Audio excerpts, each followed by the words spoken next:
আসসালামু আলাইকুম। সবাইকে স্বাগত জানাচ্ছি বিডি ফিউজে। আপনাদের সঙ্গে আছি আমি সুরভি দিবা। ইরানের সঙ্গে যুদ্ধে গিয়ে লজ্জাজনক হারের স্বাদ পেয়েছে ইসরায়েল। বলা চলে অনেকটা ছেড়ে দে মা কেঁদে বাঁচি অবস্থা। মার্কিন প্রেসিডেন্ট ডোনাল্ড ট্রাম্পের মাধ্যমে ইরানের হাতে পায়ে ধরে একতরফা যুদ্ধবিরতি ঘোষণা করে হাফ ছেড়ে বেঁচেছে ইসরায়েল।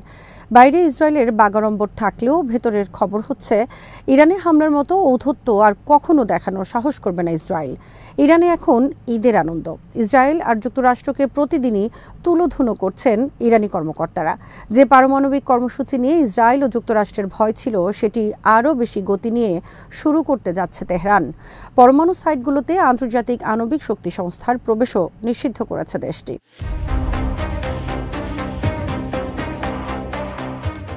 ইরান থেকে পালিয়ে বেঁচেছে ইসরায়েল। এরপর ফিলিস্তিনের গাজা উপত্যকায় দখলদার বাহিনী কেমন আছে এর উত্তরে মধ্যপ্রাচ্যের সংবাদ মাধ্যমগুলো প্রায় একই রকম উপসংহারে এসেছে।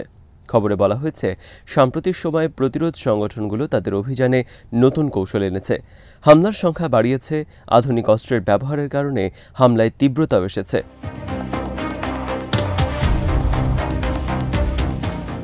হামাস ও ইসলামিক জিহাদ সহ প্রতিরোধ গোষ্ঠীগুলোর সমন্বিত হামলায় এই সপ্তাহে বহু ইসরায়েলি সেনার প্রাণ গেছে।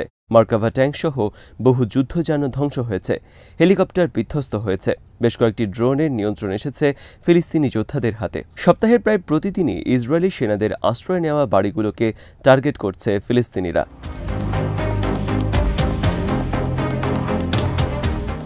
উপত্যকার খান ইউনিসে হামাসের এরকম এক অভিযানে ইসরায়েলের অন্তত ৮ সেনা নিহত হয়েছেন। এই ঘটনায় আহত হয়েছেন আরও অন্তত ১৫ সেনা। হামাসের সদস্যরা দুই ভাগে বিভক্ত হয়ে এই হামলা চালান। প্রথমে সেখানে থাকা সেনাদের লক্ষ্য করে হামলা চালানো হয়। হতাহত সেনাদের উদ্ধারে আসা সেনাদের আরেকটি দলকে লক্ষ্য করে দ্বিতীয় হামলা চালানো হয়। এতে ইসরায়েলি সেনাদের সামরিক যানগুলোকেও লক্ষ্যবস্তু করা হয়। এর মধ্যে একটি সাঁজোয়া যানে আগুন লাগার ঘটনা ঘটে। আহত সেনাদের হেলিকপ্টারের মাধ্যমে উদ্ধার করে তেল আবিবের তেল হাসোমের হাসপাতালে নিয়ে যাওয়া হয়। ইসরায়েলি সংবাদ মাধ্যমগুলোর দাবি, গত কয়েকদিন ধরে গাজার উত্তর ও দক্ষিণাঞ্চলে ইসরায়েলি সেনাদের লক্ষ্য করে নতুন উদ্যমে হামলা শুরু করেছেন প্রতিরোধ যোদ্ধারা।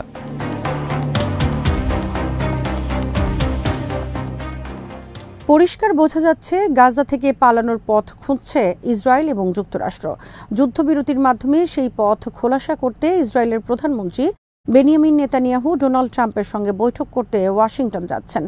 আগামী ৭ই জুলাইয়ের এই সফর হবে ২০২৫ সালের জানুয়ারিতে ট্রাম্প পুনরায় দায়িত্ব গ্রহণের পর নেতানিয়াহুর তৃতীয় ওয়াশিংটন সফর। নেতানিয়াহু ট্রাম্প বৈঠকে গাজা ও ইরান ইস্যুতে আলোচনা হবে বলে জানিয়েছেন মার্কিন কর্মকর্তারা। ইসরায়েলের কৌশলগত বিষয়ক মন্ত্রী রন ডারমার বর্তমানে ওয়াশিংটনে মার্কিন কর্মকর্তাদের সঙ্গে বৈঠক করছেন। সিএনএন জানিয়েছে সেখানে গাজায় ২০ মাস ধরে চলা যুদ্ধ অবসানে যুক্তরাষ্ট্রের চাপের মুখে পড়েছেন তিনি। নেতানিয়াহু এ সপ্তাহে গাজা যুদ্ধবিরতি নিয়ে মন্ত্রিসভার গুরুত্বপূর্ণ বৈঠক করেন। সেখানে প্রথমবারের মতো নেতানিয়াহুর মুখে যুদ্ধ বন্ধের কথা শোনা গেছে বলে জানিয়েছেন ইসরায়েলি কর্মকর্তারা। এর আগে এক সপ্তাহের মধ্যে গাজায় যুদ্ধবিরতির একটি চুক্তি সম্পন্ন হতে পারে বলে আশা প্রকাশ করেন ট্রাম্প। সাংবাদিকদের সঙ্গে আলাপকালে তিনি বলেন, কিছুক্ষণ আগেই আমি গাজায় যুদ্ধবিরতি প্রক্রিয়ার সঙ্গে জড়িত কয়েকজনের সঙ্গে কথা বলেছি। আমার মনে হচ্ছে খুব শিগগিরই একটি সমাধানে পৌঁছানো সম্ভব হবে, হয়তো আগামী সপ্তাহের মধ্যেই।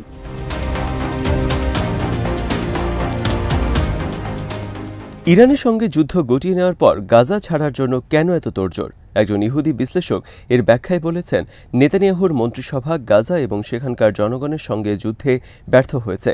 হিব্রু ভাষার সংবাদপত্র মা আরিভ ইহুদিবাদী সামরিক বিশ্লেষক আভি আশকিনাজির বরাতে লিখেছে, গাজায় ৬২৮ দিনের যুদ্ধের পর এবং ১৯০০ জনেরও বেশি ইসরায়েলির মৃত্যুর পর নেতানিয়াহুর মন্ত্রিসভা চরম পরাজয়ের সম্মুখীন হয়েছে। আশকেনাজি জোর দিয়ে বলেন, আমরা গাজা যুদ্ধে কোনো নির্দিষ্ট লক্ষ্য অনুসরণ করছি না এবং কার্যত একটি অচলাবস্থায় প্রবেশ করেছি।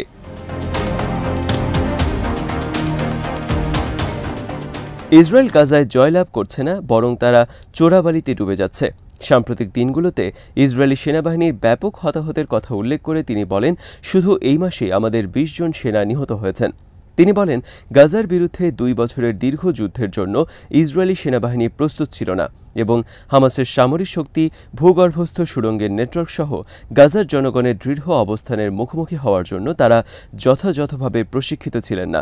আশকেনাজি ইসরায়েলি সেনাবাহিনীর সরঞ্জাম সমস্যার দিকে ইঙ্গিত করে বলেন, আমরা অত্যাধুনিক সরঞ্জামের অভাবের মুখোমুখি হচ্ছি এবং কিছু ক্ষেত্রে আমাদের 1950-এর দশকের অস্ত্র ব্যবহার করতে বাধ্য করা হচ্ছে।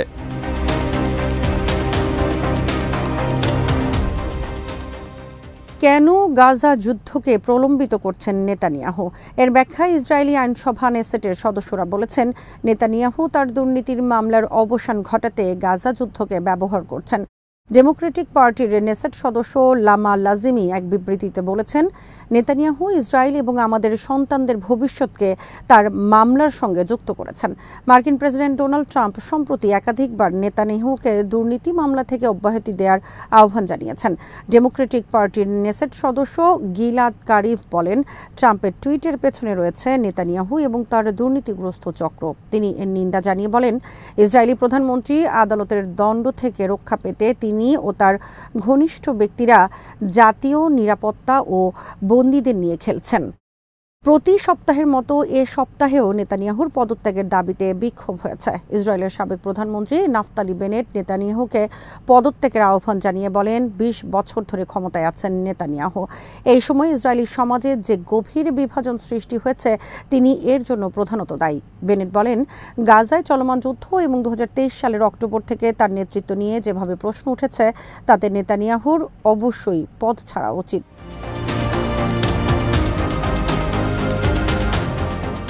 অনেক বিশ্লেষক বলছেন, ইরানের সঙ্গে যুদ্ধে কল্পনাতীত ক্ষয়ক্ষতির কারণে গাজা থেকে পিছু হটার পরিকল্পনা নিয়েছে ইসরায়েল। ইরানের মেহের নিউজ জানিয়েছে, সম্প্রতি ইসরায়েলের হামলার জবাবে ইরানের প্রতিশোধমূলক ক্ষেপণাস্ত্র ও ড্রোন হামলা দখলদার দেশটির যে ক্ষতি করেছে তা বিশাল এবং অপূরণীয়। ইরানের ইসলামী বিপ্লবী গার্ড বাহিনীর aerospace force operation true promise 3 এর অংশ হিসেবে ইসরায়েলের বিভিন্ন অঞ্চলে 22 দফা প্রতিশোধমূলক অভিযান চালায়। যেসব অভিযানে প্রায় 450 ক্ষেপণাস্ত্র হামলা চালায় ইরান। এতে ইসরায়েলের অনেক শহর লণ্ডভণ্ড হয়ে গেছে।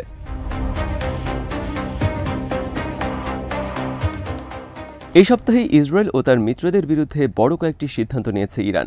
তারা আনুষ্ঠানিকভাবে আন্তর্জাতিক আণবিক শক্তি সংস্থা বা IAEA এর সঙ্গে সহযোগিতা বন্ধ করে দিয়েছেন, যার ফলে সংস্থার মহাপরিচালক রাফায়েল গ্রোসি ইরানের পারমাণবিক স্থাপনাগুলোতে প্রবেশ করতে পারবেন না।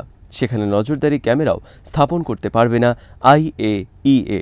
ইরানি পার্লামেন্টের ডেপুটি স্পিকার হামিদ রেজা হাজি বাবাই সংবাদ সংস্থা ইসনাকে বলেন, আমরা আর গ্রোসিকে ইরানের পারমাণবিক স্থাপনায় উপস্থিত থাকার এবং সেখানে ক্যামেরা স্থাপনের অনুমতি দেব না, কারণ আমরা ইসরায়েল থেকে পাওয়া নথিতে আমাদের স্থাপনা সম্পর্কে তথ্য দেখেছি। ইসরায়েল থেকে পাওয়া নথিতে সংবেদনশীল স্থাপনাগুলোর তথ্য আবিষ্কারের পর এই পদক্ষেপ নেয় ইরান। তেহরান বলছে, IAEA তার পর্যবেক্ষণের পবিত্রতা রক্ষা করতে ব্যর্থ হয়েছে, ফলে ইরানের জাতীয় নিরাপত্তা হুমকির মুখে পড়েছে।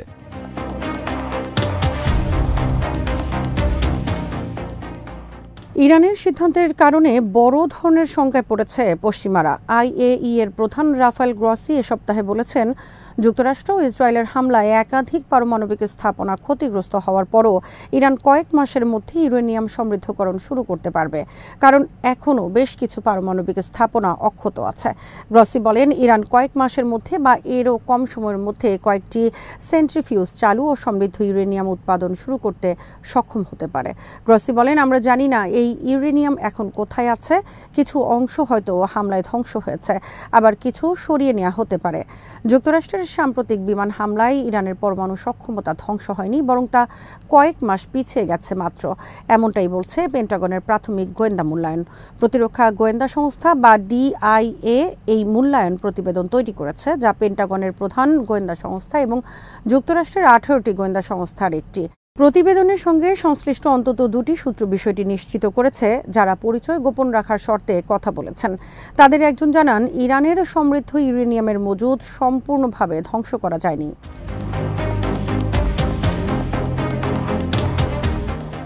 দেশটির বেশিরভাগ পরমাণু স্থাপনাই মাটির গভীরে অবস্থিত, ফলে পুরো কর্মসূচিটি 1 থেকে 2 মাসের জন্য সাময়িকভাবে ব্যাহত হয়েছে মাত্র। প্রতিবেদন অনুযায়ী ইরান কয়েক মাসের মধ্যেই পুনরায় পরমাণু কর্মসূচি চালু করতে সক্ষম হবে। ওয়াশিংটন পোস্টের এক প্রতিবেদনে বলা হয়, হামলার পরও বেশ কিছু সেন্ট্রিফিউজ এখন অক্ষত অবস্থায় রয়েছে।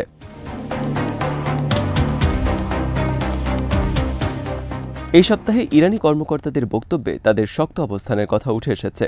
ইসরায়েল যদি আবারও ইরানে হামলার দুঃসাহস দেখায় তাহলে আগের চেয়ে বহুগুণ শক্ত জবাব দেওয়া হবে বলে জানিয়েছেন দেশটির সর্বোচ্চ অপারেশনাল কমান্ড ইউনিট খাতাম আল আম্বিয়া মিলিটারি হেডকোয়ার্টার্সের কমান্ডার। তিনি বলেছেন, ইরানের সশস্ত্র বাহিনী পূর্ণ সতর্কতার সঙ্গে শত্রুদের প্রতিটি কার্যকলাপ পর্যবেক্ষণ করছে এবং যে কোনো আগ্রাসন মোকাবেলায় সম্পূর্ণ প্রস্তুত। আগ্রাসনের পুনরাবৃত্তি ঘটলে তারা বহুগুণ জোরালো জবাব দেবেন।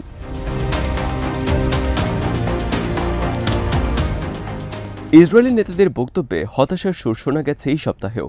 ইরানের সঙ্গে যুদ্ধবিরতি হলেও বিপদ রয়ে গেছে বলে দেশবাসীকে সতর্ক করেছে ইসরায়েলি সেনাবাহিনী।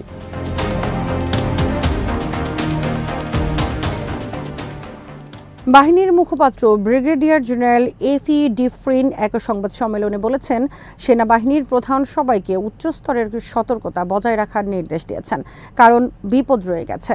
তেহরানের কঠোর পদক্ষেপ এবং ফিলিস্তিনি যোদ্ধাদের নতুন উদ্যমে চলমান হামলার পর অনেক পর্যবেক্ষক বলছেন, এই হতাশা থেকে ইসরায়েলের উঠে আসার সম্ভাবনা আপাতত নেই। আজ এখানেই শেষ করছি। সবাই ভালো থাকুন, সুস্থ থাকুন আর দেখতে থাকুন বিডি ভিউজ। চ্যানেলটি ভালো লাগলে সাবস্ক্রাইব করুন। আল্লাহ হাফেজ।